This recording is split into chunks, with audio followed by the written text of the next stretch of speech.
Technology Associate Certification. I'm going to try and use a couple pieces of technology today. We'll see how it goes. I've actually got some notes over on this computer, and then I've got this Prezi presentation, which I hope is going to behave itself today. It's my first time using this presentation format. So as I said, my name is Keith Kelly. I'm feeling a little cramped in here as well, so I'm going to try and stand out as much as I can.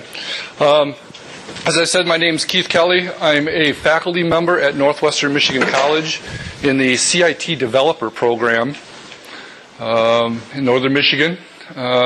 So let me just get an idea who's in the room today. How many faculty people are in the room? Okay. And of those faculty people, do you teach IT or Microsoft Office? IT, okay. And then everybody else is program administrators? I'm a Perkins coordinator. Perkins, great, fantastic. With IT. Okay, you do IT. All right, great, thanks. Okay, so as I said, I'm in the CIT Developer Program.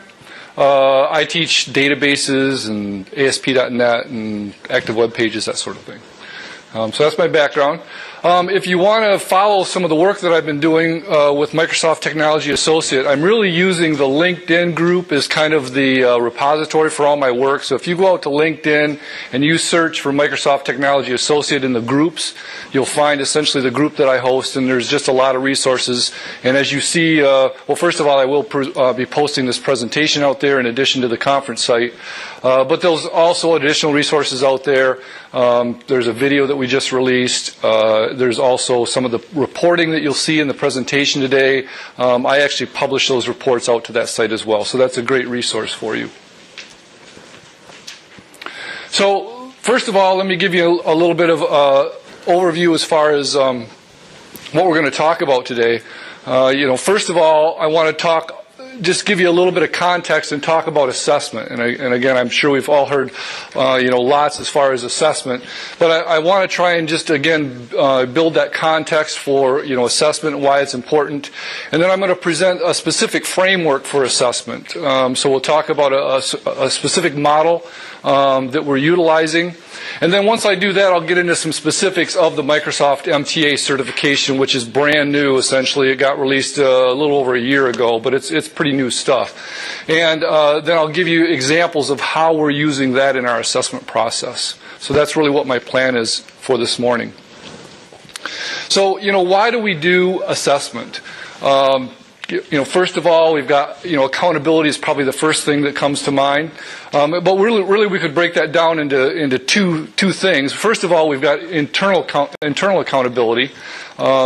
We've got some sort of program evaluation process, some sort of program reporting that's required. So in other words, our institutions are requiring us to check on the validity and the progress of our program development. And of course, there's external. Perkins comes to mind. We've got federal reporting agencies that are expecting assessment data from us as well, Higher Learning Commission and so forth. Another reason we do it is recruitment. We need to really provide evidence of value to our program. I think this is more important now than it has been in the past. Students, I think, are just smarter shoppers. They want a lot of bang out of their dollar as far as education. They're willing to shop around to different programs. And, we used to have kind of the advantage of geography and the fact that students, in our local area came to our community colleges, enrolled in our programs, but there's just a lot more choices out there. The third thing is program improvement, and this is what we really want to focus on today. So it's really the assessment in the idea of trying to improve our programs, to try and see what kind of impact we're trying to make up, or that we are making with the students. And, the idea here is that we all hear about change, but we don't want to just have change. We want to have systematic change. We want to develop a process so that we know that as we change things that we're positively impacting our program. So that's really what our focus will be for today. So again, if you think about it, I've got this, the stage is set. There's expectations of the community college. We're all aware of our nation's economic crisis right now. And the community college is really being identified as a critical piece in the solution to that problem. We've got a history of success. We're open door.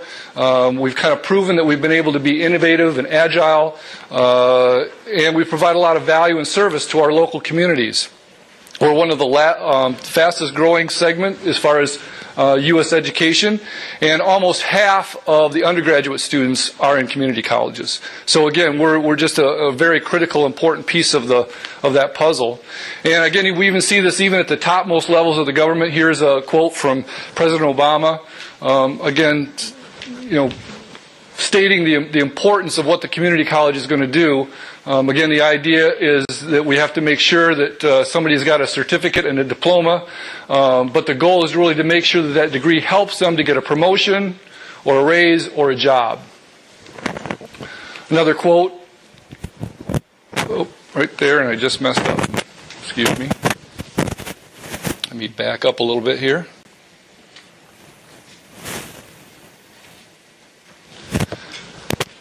So another quote from President Obama, we're going to have to up our game when it comes to how we train people for jobs that actually exist. And design credentialing training programs, apprenticeship programs, so that people know if they complete the work, they're prepared to get jobs at places like Intel or GE. So again, the stage is kind of set in terms of the demand. What we want to do is make sure that we've got relevant programs. There's a clear need for us to have good programs. We've got a more global society. We were worried about things like our standard of living and our national competitiveness. And again, the community college is just an important piece to that. So we really want to focus on how can we do what we do better, thus looking at program improvement. Along with assessment, we also want to talk about the different levels of assessment. So we really want to talk a little bit about, alignment of assessment from the first level, which we could talk about being students in the classroom, to taking a look at a particular student and then taking a look at that student across a couple of classrooms. In other words, how do they do in different classes in your program? Ultimately then, how is that course doing? How does this course compare to another course? And yes, how does this instructor compare to another instructor? And then ultimately, how is the program doing? And then ultimately, that should bubble up to some sort of institutional assessment portfolio. So again, we want to get alignment in terms of what we're trying to do and provide good assessment data up through, everything from the student up to the course program and into the institution. So again, we're looking at, that student, how is that student doing across different classes? And then if I take a look at this class, how is the class doing in general? And then again, across classes, how are the students doing in general? So the idea here is that we're building programs and we're applying metrics so that we understand whether or not we're doing the right kinds of things with curriculum and programming. Again, it doesn't just happen. We need to take a little bit more systematic approach, try and apply some metrics so that we can make sure we've got curriculum and programming that's meaningful. If you think about it, we're all trying to develop kind of this golden student, but the thing we have to be careful of, I think, is that if we put our program out there, we graduate a couple of really capable students, we place them out in the workplace, and then we point to them and we say, isn't our program successful? Well, yeah, you might have a couple students that are very successful, but, is everybody standing in the background, are they successful? And really what we need to do is, again, put this model together so that we can ensure that everybody can be successful or everybody is successful. And when they're not, it needs to be diagnostic. In other words, okay, so what can we change? What can we do differently next time, to, again, increase the number of people that are successful out of our program? So again, we're really just talking about a quality process. Now, I'm sure everybody in the room has some sort of quality process at their institution. Give me some examples of what you call your quality process. QLP. QLP, and that acronym stands for? Quality Leadership Process. Quality Leadership, okay. Somebody else? Everybody's got a quality process at their campus, right? Raise your hand. Yeah, we have a studentslearning.com. Okay. Okay. These are the numbers we usually do. All right. Well, we're probably all getting Perkins funding. So I mean, you've got that built in terms of some reporting and some feedback. We do PRO. Does everybody do PRO, program outcome? That might be a Michigan only thing, but that's our specific Perkins assessment that we have to do to make sure that our programs are doing the right thing. We ask our advisory committees, we ask our students, we ask our faculty, and again, that data all comes in. Again, the problem with that sort of assessment, I mean, it's great, but again, it's kind of a level 1 assessment. A lot of times we talk about that being the smiley face sort of thing, right? You ask your advisory committee, do you like our program? And they give you a smiley face. Yeah, we like your program. But again, it's not much of a metric really to build some sort of continuous improvement process off of. So again, that's the goal here, is really to provide a system where we can at least identify some very specific metrics that we can take a look at, and again, build a quality process around that. So again, it could be called process improvement, continuous improvement, institutional effectiveness. That's kind of the model that we have. We have an Office of Institutional Effectiveness at NMC. Student learning assessment, you might have even heard of the Baldrige methodology. So those are all quality initiatives that, again, I think are pretty pervasive across campuses. But again, the idea, the whole purpose, whatever you call it, whatever you're trying to do, is you're trying to build excellence. You're trying to build a program that's a high-value program, and again, building superior students. So let's take a look at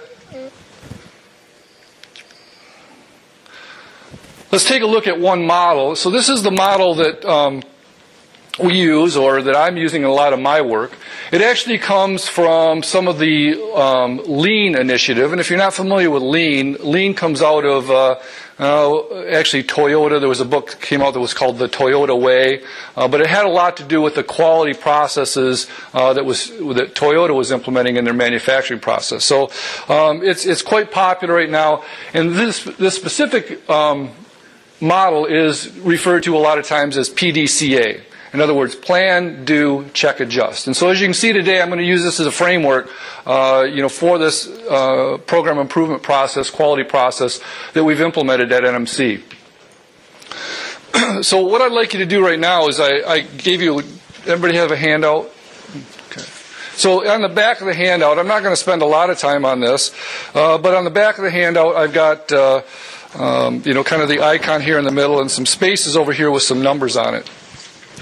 So let's take a look at this, and I'd like you to spend just a moment and think about either your program or a program that you're familiar with here to your college. And first of all, let's focus on the plan. So we start here with the plan area. So what I'd like you to do is think about a program at your college, and if your planning that's done in your program and your curriculum is pretty much an instructor level planning process. In other words, there's very little collaboration, then just circle 1. If you've got more of a collaborative learning process where the program instructors get together, they take a look at how the students are doing in the program, and curriculum gets adjusted, then just circle 2. And then 3, if you've got some way of validating externally to either maybe a standardized curriculum, some global data, maybe a national or state curriculum, if that's the case, then just circle 3. So again, just want you to reflect a little bit on your own process on your campus.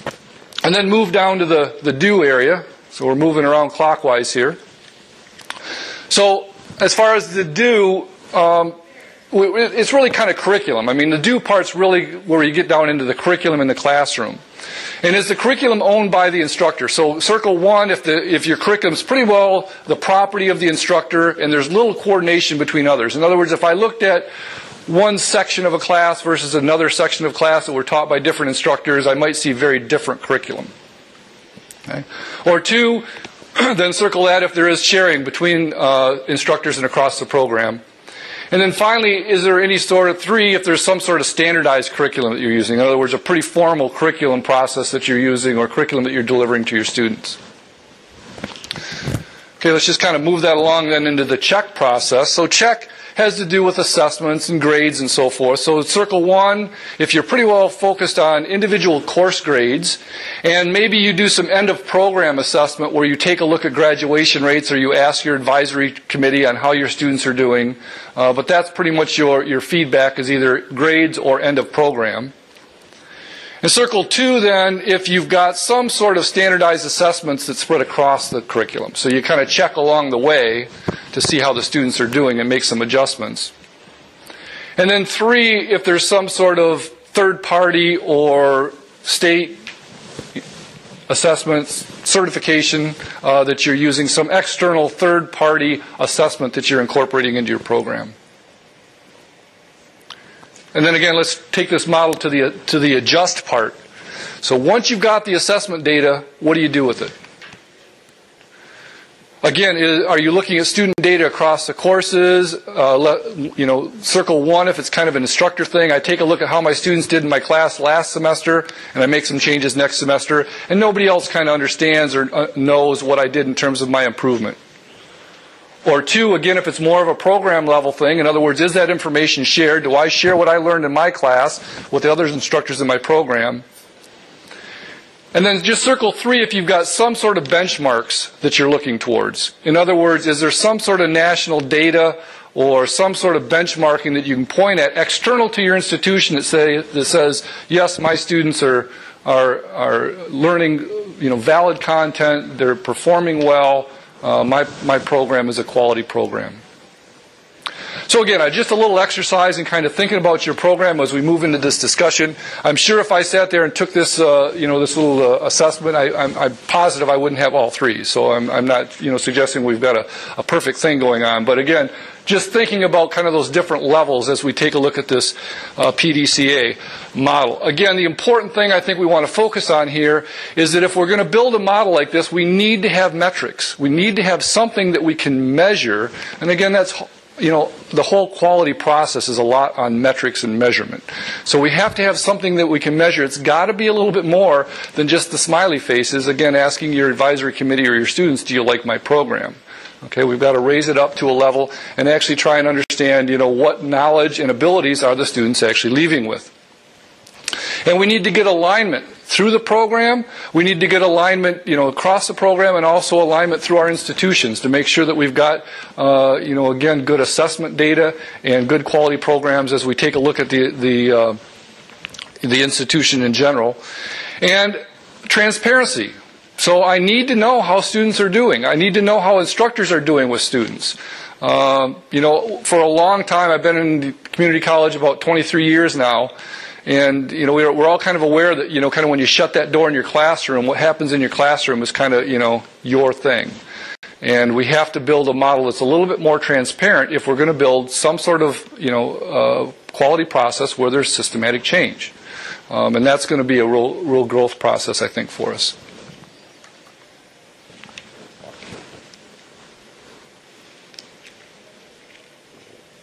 Okay, so let's take a look at specifics now in terms of this model and planning. The first thing, if you work with lean, the first thing they say with developing a lean quality process is they define what's called true north. And as the slide says here, it's really defining where do you want to go. And if you know where you want to go, then you can measure or tell whether or not you're getting there. And you can help determine what you need to go further. In other words, get closer to true north. So again, this concept of true north is used throughout lean. And, so again, that's what you want to think about. Is there a specific definition for your program in terms of what you're trying to do with your program? We have kind of revised our program at NMC. For years we had an IT program. We had a CIS program, actually. We had computer information systems. And, there was a while there where you could try and keep your arms around all of IT, right? You could have your one foot in your developer, doing some software stuff, some database stuff, and you could have your computer technicians and your network technicians, and you kind of tried to keep your hands around all of it. Well, and again, as we looked at our true north, we said, that's really not realistic. And if you take a look at the jobs out there, you're pretty much either what we typically talk about in the MTA certifications as IT pro, in other words, a networking sort of person, or you're a developer sort of person. Now, I come from an electronics background. That's where I started with years ago, and I actually started the first computer repair class on our campus, but I don't touch them anymore. I'm on the software side. I develop databases. I develop websites. Somebody else makes the box work for me. Okay, I might be brave and add a hard drive or something, but it's been a while. So, again, so what's your true north? What are you trying to do with your program? Again, for us, this document came out 10 years ago from the Department of Education. And it really identified the fact that there was this parallel structure going through education, again, 10 years ago. And it was this whole idea that industry was developing certifications and training programs that were totally outside of the normal educational process. And so that was 10 years ago. About 5 years ago, we took a look at this and we said, you know what? We can't have that parallel process going on anymore. In fact, we actually had it on our campus. We had what we refer to as our MTech campus, which was a technical campus, and they were focused on certification. So if you went out there, you took a networking class focused on Net Plus or Cisco networking to get a certificate. But then in the CIS program, you took an introduction to networking class that was just part of the degree program. So we had that parallel universe literally on our campus. So again, about 5 years ago, we said, you know what, if business and industry want certification, we want to embed that into our program. So we took a look at this and we said, okay, so how can we embed certifications into our degree program so that the students exit with both? Not only, or along with that, then we've got Carl Perkins. Carl D. Perkins comes out, and there's a whole lot of assessment or emphasis on third-party assessment now. So you have to fill out, the 1P1, basically, what are the technical skills attainment? And one thing they'd like to see is external third-party assessment. So what do you put in that box? They want to know, who external to your program is evaluating your program, and it's got to be, again, much more than just the smiley faces. They're looking for some objective measurement in terms of how your students are doing. So that was another reason for us to look strongly at certifications. So several years ago, so we combined the IT and the CIS program into what we call CIT, Computer Information Technologies. Again, focused on certification and degree programs. And we were quite successful with that with the networking curriculum. If you think about it out there, there's quite a bit in terms of certification as far as networking. A+, gets you started out right with the computer, repairing the computer. There was Net+, Security+. So those were all, again, certifications that were available on this Network IT Pro side. And even into the Microsoft MCTS level, which is the professional level of Microsoft certification. So we were doing all of that in our networking program. Several years ago, the state of Michigan came out with Program of Study grants, and they were looking at the top 20 occupational programs in the state, and they wanted to do Program of Study studies for those programs to understand how they aligned to secondary, and then also, how they aligned out into the job force. And so as I took a look at this, so I did the one for developer, zip code 11.0201. Computer programming, which is our developer program. And I said, okay, so if certifications are important for us, and we're hearing from our advisory committee and the people out in the IT industry that we want to see certifications, how do we do that? And there was really a gap that we identified as we went through that program of study process. There just wasn't a lot out there for the developer students to kind of get them ready for a professional level of certification. I don't know if anybody's familiar, there is a computer science AP exam that's almost not used at all. They're trying to, get that, I think, out more in the high schools, but it's just not, it's one of the, AP exams that are very rarely attempted. So there was that out there. There was also this Microsoft MCTS level of certification, again, the professional level of certification. And as we went through the program of study grant, we said, okay, well, we're going to have to shoot at that. The problem with it is the learning curve on the developer side is just longer than it is on the networking side. We can get students to the MCTS level on the networking side in 2 years. I can't get them there in 2 years on the developer side. Okay, so there was a real gap in terms of what we had for certifications, again, in this IT developer side. So I had conversations with Microsoft at that point. I had talked to them several years ago or several years prior to that, and they said, "Yep, we're aware of that, that gap. We're going to fill it. We're coming out with something." I had multiple conversations with Microsoft during the grant process, and they said, "Nothing. We don't have anything like that. Great idea, but nothing." And then right at the end of the grant, the gentleman from Microsoft Learning called me and said, "Keith, that thing you've been asking for? Well, it's going to be released on July 7th, and we couldn't talk about it before now." So literally there was 2 weeks before I had to do my final grant presentation, and essentially everything we'd written up in terms of certification, where we had to go, pretty much got thrown out the window because they released this new certification. But the good news was it was very appropriate, for what we're trying to do with the program. So this is MTA certification. This is the current map right now.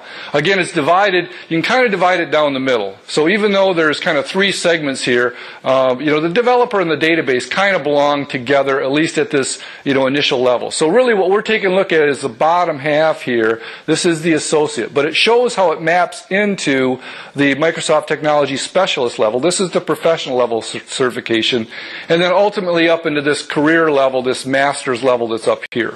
So we want to focus at this point right here. And so if we take a look at over here in the IT Pro side, we've got things like networking fundamentals, security fundamentals, Windows Server, and Windows OS. So again, there is some parallel structure here to what we saw in the CompTIA certifications like A+, Net+, Security+. So on our IT side, Scott Goethals is the lead in that area, and he's incorporated both. So he's still using the CompTIA, actually more as the exit performance assessment. Excuse me.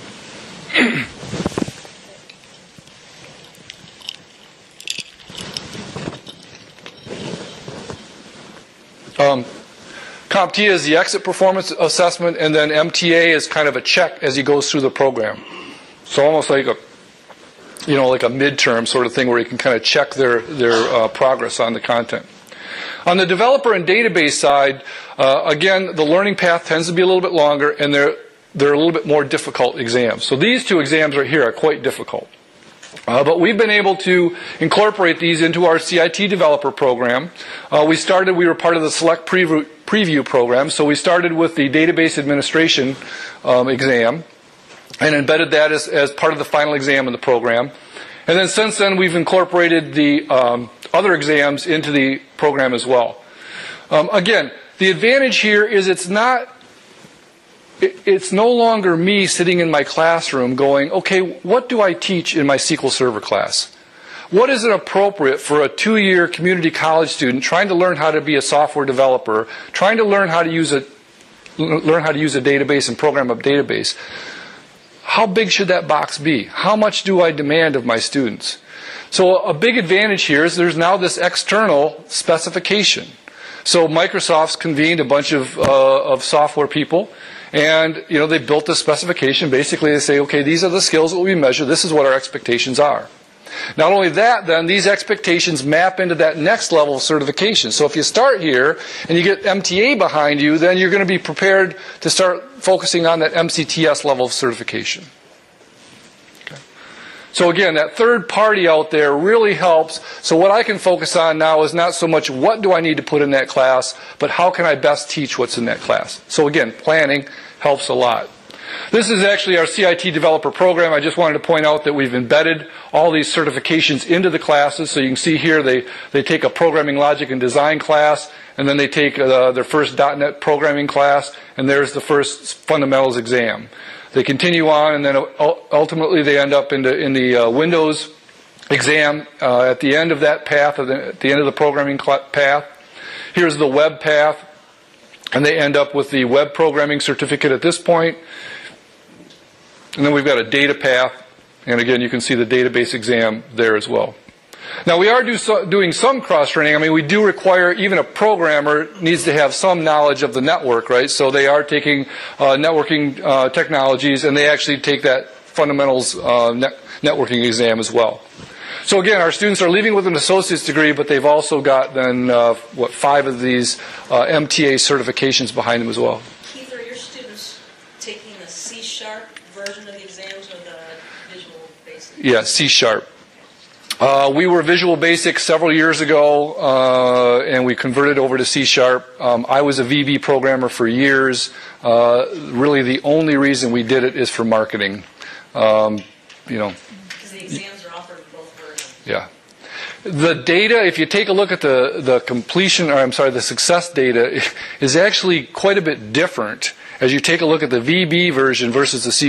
And I want to take a look at that. Again, this is international data I'm taking a look at. And I find it kind of odd that it's the same test. It's just the syntax is different, but yet the completion rates, or I'm sorry, the success rates are greatly different. Yes?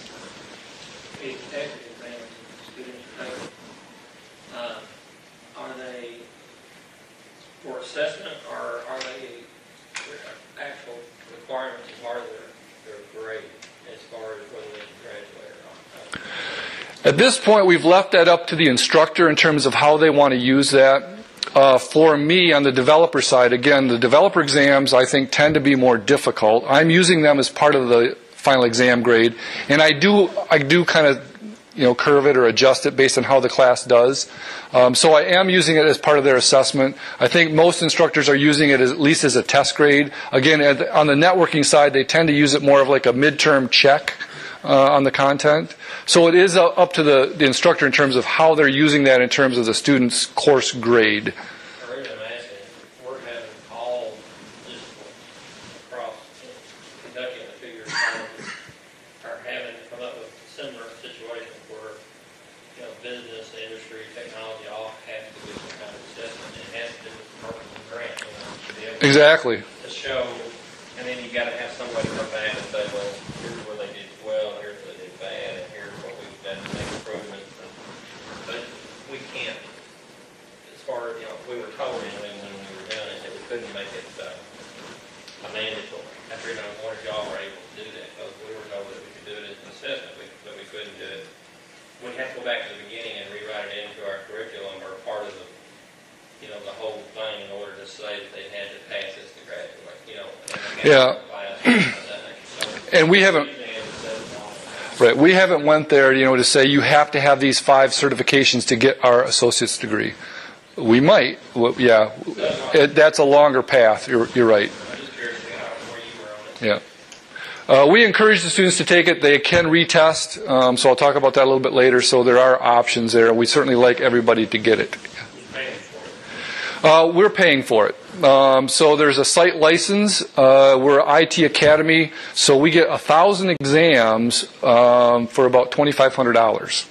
So it's very, very cost effective. I don't use 1,000 exams, so that's like $2.50 an exam. I don't use 1,000 exams. I might use half of that, but it's still very, very cost effective. Yes. Well, she said she was with Perkins. She might be able to speak to this, but our understanding was this qualified for Perkins money. Oh, absolutely. It should be paid for out of that. Yeah, in fact, I'm sure we did use Perkins funds to actually pay for that site license. As long as it's incorporated in the class. In the curriculum. Yep. We can require them to take it. We just can't require them to pass it. Right. Right, and we've had that conversations. We want to go there, but yeah, that's a little bit longer path to include that as a graduation requirement. And we also, like you, we want those certificates, because then we can show that again, Perkins, the completers, Exactly. Do you have a testing center that's licensed to do these? Yeah, I'm going to talk about that in a little bit. So we'll get into the check part, and that's the testing center. So that's kind of the plan part. We talk about to do. I won't spend a lot of time on this. I mean, this is curriculum, right? And so we instructors spend a lot of time here. Just a couple of things here. First of all, we were very fortunate in having a developer program that matched very well to what Microsoft was expecting on that developer side. So we were able to. We had existing classes, existing curriculum that mapped very, very well. I happen to use these Muroc texts again. If there's developers out there, they're good. It's tough in the developer side to either find a textbook that's too much of just a college text and not enough of an industry standard reference book, or you kind of go the other way and they're heavy duty industry reference books that don't make a good college text. And these books I like because they fit that space right in between. There are other resources that Microsoft provides. They provide the MTA exam review kit, which kind of provides a lot of instructor resources. And, I use some of those. Some of them are good, some of them I don't care for. But again, there is, resources that are part of MTA. So when you adopt kind of the MTA program, you'll get those resources as an instructor.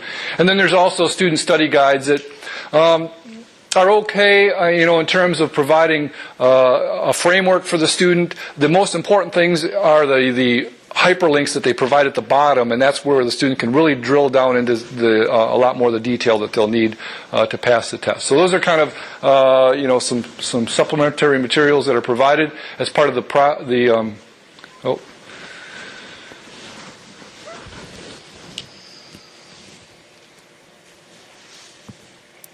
as part of the program. And then there is several different publishers that are actually providing textbooks specifically for the MTA certification. There's Microsoft Press that's providing textbooks, and then there's also a company called CCI Learning. I'm sure they're probably both here at the Expo Hall, I would guess, and they provide textbooks that are focused directly at these certifications. One thing I wanted to point out here is that I don't want you to get the idea that my program is totally about certifications and we're just doing certifications. While there might be some programs out there that are strictly focused on certifications, we do include a lot of project sort of work. I mean, if you take a look at those textbooks I'm using, there's a lot of database and software project they complete. This happens to be, just a couple of examples. In the web class, we build a quiz builder web application where you go through and make test questions, and people can take tests and it scores them and that sort of thing. So again, just to point out that we are doing more than certification, but the important thing for us is when we take a look at that next phase, the check, it really allows us to get that metric. So that's really the piece the certification is providing for us, is again getting that third-party assessment that's so important. So you ask about a testing center. It's delivered through Certiport. It's pretty easy to become a Certiport testing center. If you're doing Microsoft Office specialist curriculum, you're already a Certiport testing center. So this is just another product that's provided by Certiport. It's pretty it's pretty easy to implement. It's not like you have to have a testing cubicle with a video camera and 3 servers. And we just became a Prometric testing center as well. And that's again that professional level certification. And there's cameras and multiple staff people and multiple servers, and it was quite the process to become a Prometric testing center. Certiport is much more straightforward in terms of enabling you to do the test, and you can actually do the test in your classroom, so they can be proctored as an entire class. Now we don't actually do that. We still have them go to our testing center, and I'll talk about kind of culture a little bit later, but we want to get the students used to going to the testing center and taking certification exams, because that's just a real part of being an IT professional. So when the students go to the testing center, this is actually one of the students sitting in the testing center right now. They take this exam, and the exam is mostly knowledge level, but they do a pretty good job of doing some application level questions. Now they're all multiple choice, but they do some application level testing by kind of giving you the classic certification exam question where they give you a scenario. Here's the scenario. This is what we want you to do, and then here's your 4 or 5 options. What would you do? So again, it is much more than just defining terms and what's this network topology versus another one. So again, I think pretty good exams in terms of the content they're providing and the feedback we get from that exam. And the students. MTA is sort of like a gateway. I plan on starting here and then working my way up. MTA is sort of like a gateway. I plan on starting here and then working my way up. Certifications aren't going to end. They're just beginning. This MTA is just the beginning. So yeah, I'm going to work my way up. So again, we're seeing students, really get enthused about the certification exams as well. I mean, they're really coming into the program and they understand the value of certification. They've heard about certifications, or in some cases we've got returning IT people that say, I need to get a job. I'm putting my resume in. I need to have that certification on my resume. And so they're coming back to the community college to get that certification. So again, you know, the students understand the value of that certification. We actually have got this little, brag wall, or we're actually having the students print the certifications and we're displaying them in our building. It's not real big right now. I was hoping that all the students would be totally excited about printing off their certification and having it posted on the wall, but we got about a 50% rate there of returns in terms of requests for those certifications. But again, we really just want to try and highlight that again because of all that focus. What type of collaboration do you have between the credit side of your college and the customized training or continuing education? That's where we're running into turf. So, as I said earlier, we had this MTech Center, which was, more of a training center non-credit, although we did attach some credit. And then we had the traditional degree program. We've combined both of those. Now, we still do have some non-credit going on, and there's also there's research and training, which does the customized training. They haven't had a lot of demand or requests for us at this point. We are doing this IT Academy, and so I just have a request in my mailbox right now to do some advanced level training. So we're still working out some of those details. Most of it's being done through credit, of course. Yeah, we have a real goal at our community college. If we take a look at the strategic goals, I'll talk a little bit about alignment later, but one of the goals the president has is to basically transcribe any sort of learning. So his real goal is to apply the college credit hour wherever possible. So we're still trying to figure out how that's going to map in here and how we work with the non-credit offerings. So we've still got work to do on that. So, yeah, as I said, the students are understanding how this MTA fits into their educational goals, and we're also getting good feedback from business and industry. We're looking for new employees, and we're kind of going through the resume sorting process. The certifications really do stand out. In fact, we'll often look at a stack of resumes, and those that are certified are the ones that we're going to call and bring in. And really what it tells us is, do they have the base skills that have been kind of measured against a set measurement by the industry. So for instance, if they have a set of even basic Microsoft skills, they're going to stand out far and above those that do not. So again, we've got industry taking a look at these certifications as well. So that's great. The students see value, the industry sees value, but one thing that really got me excited when I took a look at MTA, and specifically what Certiport's doing with the MTA product, is really the next part, and that's the adjustment part. So, we do a whole lot of planning at the college. I don't know if your colleges are the same way, but we plan. Maybe we plan, do, check. Adjust and complete that cycle and actually go around and learn, do a lessons learned sort of thing and make changes based on, assessment data. Boy, we need to do a whole lot more of that. And so that was one thing that really got me excited about this MTA product, and what Certiport provides in terms of reporting is, again, all the information I get back out of it.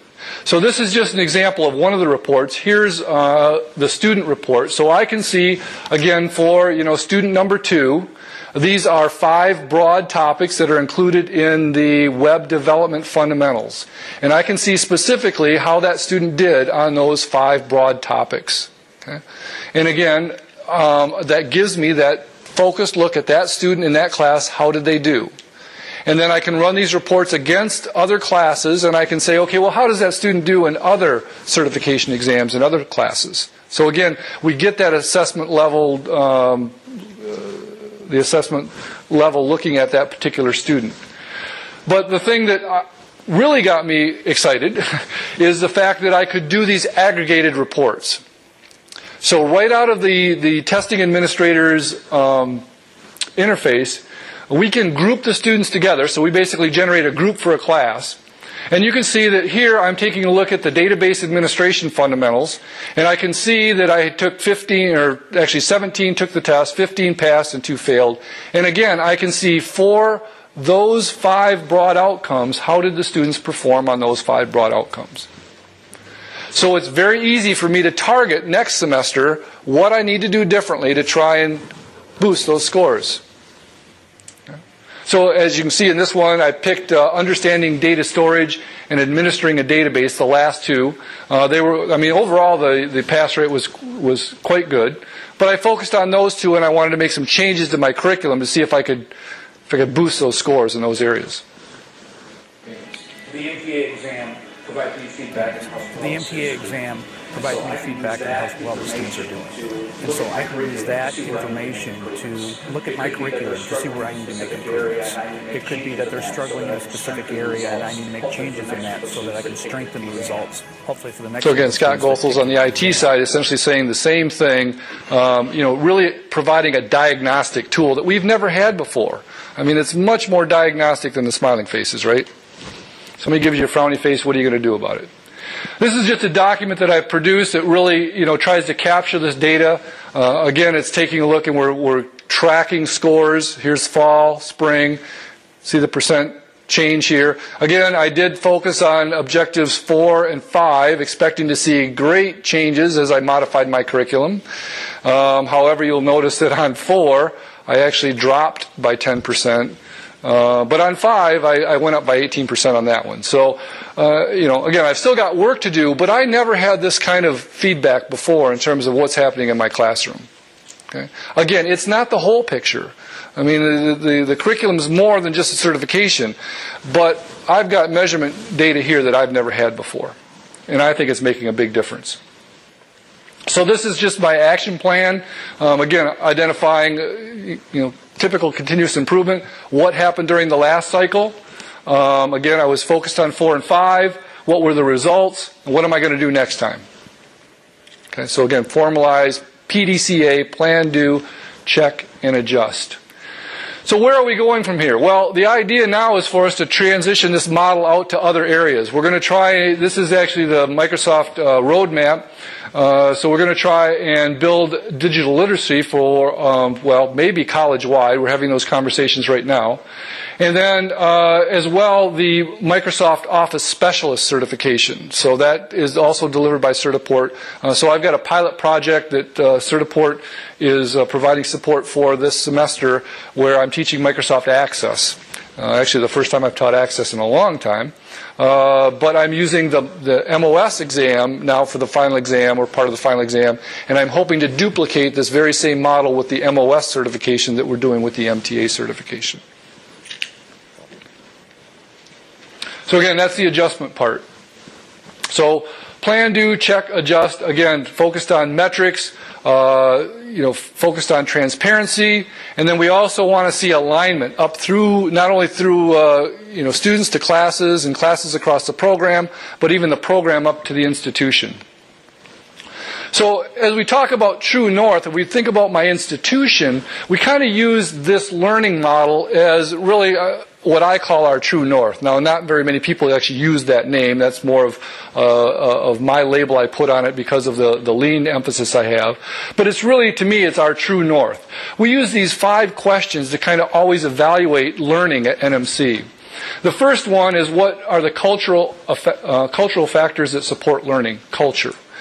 And I interpret this a little bit differently. For me, what the MTA does in terms of culture is it really builds that culture of certification. If you're going to be an IT professional, you need to be certified. You need to get used to right from the get-go, getting into that certification booth and taking that exam and getting used to, not always passing them. I failed my first one last summer. So, and just using it as a learning tool, going back, getting the results, and trying again. Next part, curriculum. So what is it we expect all students to know and be able to do, and what are the dispositions, attitudes, traits, virtues that they will develop? Curriculum. Okay, so again, we were able to define a pretty specific curriculum, again, because we've got our True North defined in terms of what our program is supposed to do. And then how do we know they learn these things? Assessment. I think it's pretty obvious that we've got a pretty good assessment process built. And what instructional practices work. So again, that's the feedback part. We're getting feedback into our program. We can make adjustments, and we can see what impact those adjustments make. One of the things we're struggled with assessment, I think, is that there's just so many variables in education that it's really tough to tweak one thing and take a look at the output and say, okay, well, that output changed because I changed something back here at the beginning. There's just so many dynamics. That's a really, really tough connection to make. And then finally, what are we prepared to do for students who need more intervention? We can do retesting, and the tests are diagnostic so they can learn what they've done. That's what I was going to ask about retesting. If the student doesn't pass, what do you do at that point? Yeah, there is a retest policy, so they can go back and retest. It doesn't cost anything. They do get feedback on those 5 objectives, 4, 5, 6 objectives, and there's additional resources that they can go back and study. We haven't built any sort of formal, process to provide additional, learning opportunities for them at this point. So again, what this tells me is that our alignment, as far as what we're doing at the program level, aligns very well with what we've defined in terms of what's important at the college level. So again, plan, do, check, adjust using this Microsoft Technology Associate certification, again, giving me metrics, allowing me to determine what I'm doing well, what I need to change, and when I change something, see what impact that has on the students. So if you want more information, I haven't spent a lot of time on the specifics of MTA, Microsoft Technology Associate. If you want to know more about that certification, there's actually 2 sessions being offered here at the conference. We've got one this afternoon and then one on Tuesday. So those are being provided, and they'll drill down a lot more into the details of what's in the certification objectives and so forth. I have flyers on those sessions, by the way. And this is Deborah. Hi, Deborah. So Deborah will be presenting. And then as well, we've got the free testing. So that's cool. So I'm actually going to go take some Microsoft Office tests that I need to take. And for those who are here at the show, at the conference, those exams are free. So go in and just sit the test and just see what's on it. Don't worry about if you pass or fail it, just so you can see the scenario types of questions, the multiple choice types of questions, simulations, give you a feel for what's on the exam. And if you attend either of those other 2 sessions that Keith just mentioned, and I have a flyer about them, we're giving away to anyone who comes to those sessions an MTA experience. You'll have till December to use it. We're going to give you 33 exams for your class, some practice tests, and some desk review copies of the Wiley textbooks for you to look at if you want a supplementary courseware with those. It'll give you a good feel for the program, give you an opportunity to try before you leap into it. And based on what you just learned from Keith here, I'm sure he'd be more than happy to be a resource. You can send him an email and say, hey, Absolutely. Keith, how did you get past this obstacle with your board of advisors? Yeah, absolutely. Like I said, you can email me directly at kkelly@nmc.edu. I'm also, again, using this whole LinkedIn space as kind of the repository for a lot of this work. So if you want to go directly out there, even if you want to post a question, that'd be great. It's just a good sharing space for us. Other questions at this point? Is this presentation available somewhere, Keith? Yeah, I will have it available. I am actually wearing a mic today. My goal is to try and put the audio with it because it's not going to be very meaningful without the audio. So we'll see how well I do with that. But yes, I will have on the conference website, there'll be a link there. And then also if you go out to that MTA group in LinkedIn, I'll post it out there as well. So it's going to take me a little while to finish that off, but I'll get it up there shortly. Other questions? Great. Well, thank you for your attention today. Hope you got some good value out of that, and enjoy the conference.